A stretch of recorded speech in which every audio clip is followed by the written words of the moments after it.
ശ്രമങ്ങൾ അവിടെ പുരോഗമിച്ചു വരികയാണ്. ആന കരയ്ക്ക് കയറിയിരിക്കുകയാണ്. കിണറ്റിൽ നിന്ന് വനം വകുപ്പ് വെട്ടിയ പാതയിലൂടെ ആന കരയ്ക്ക് കയറിയിരിക്കുന്നു. സന്തോഷകരമായ കാഴ്ചയാണ്.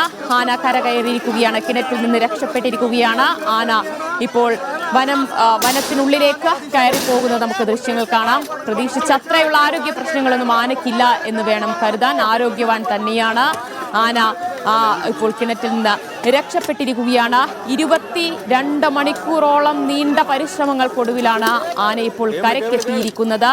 ഇന്ന് ഒരു 2 മണിക്കൂർ മുൻപാണ് JCB ഉപയോഗിച്ചുകൊണ്ട് കിണറിന്റെ ഒരു ഭാഗം ഇടിച്ചുകൊണ്ട് ആനയ്ക്ക് വനം വകുപ്പ് വഴിയൊരുക്കിയത്. ഫൈസൽ നെടുമ്പാല വിവരങ്ങൾ നൽകും. ഫൈസൽ, ഒരുപാട് നേരത്തേക്കൊന്നും എടുത്തില്ല. ആന വളരെ വേഗത്തിൽ തന്നെ ഇപ്പോൾ കരയ്ക്ക് കയറിയിരിക്കുകയാണ്.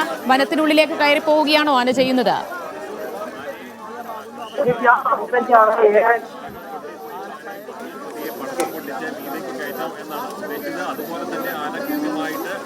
യെസ് ഫൈസൽ,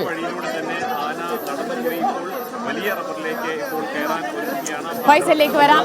ആന വനത്തിനുള്ളിലേക്ക് കയറി പോകുന്നത് നമുക്ക് ചെറിയ വെളിച്ചത്തിൽ കാണാൻ കഴിയുന്നുണ്ട്. അവിടെ ശക്തമായ നിയന്ത്രണങ്ങളൊക്കെ ഒരുക്കിയിട്ടുണ്ട്. ഒരുപാട് വെളിച്ചമൊന്നും ഒരുക്കി ആനയ്ക്ക് മറ്റു ബുദ്ധിമുട്ടുകളോ പ്രകോപനമോ ഉണ്ടാകാതിരിക്കാൻ വേണ്ടിയാണ് അങ്ങനെ വനം വകുപ്പ് ചെയ്തത്. ശക്തമായ നിയന്ത്രണങ്ങൾ ഉണ്ടായിരുന്നു. പ്രദേശത്ത് നിരോധനാജ്ഞ പ്രഖ്യാപിച്ചിട്ടുണ്ടായിരുന്നു. അപ്പോൾ അധികം ലൈറ്റ് ഒന്നും ഇല്ലാത്തത് കൊണ്ട് ആനയെ കൃത്യമായി കാണാൻ കഴിയില്ലെങ്കിലും ചെറിയ വെളിച്ചത്തിൽ ആന പോകുന്നത് നമുക്ക് മീഡിയ വൺ പ്രേക്ഷകർക്ക് സ്ക്രീനിൽ കാണാൻ കഴിയുന്നുണ്ട്.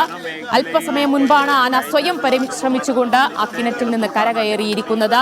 വനം വകുപ്പിന്റെ ശ്രമം, ദൗത്യം ഫലം കണ്ടിരിക്കുകയാണ്.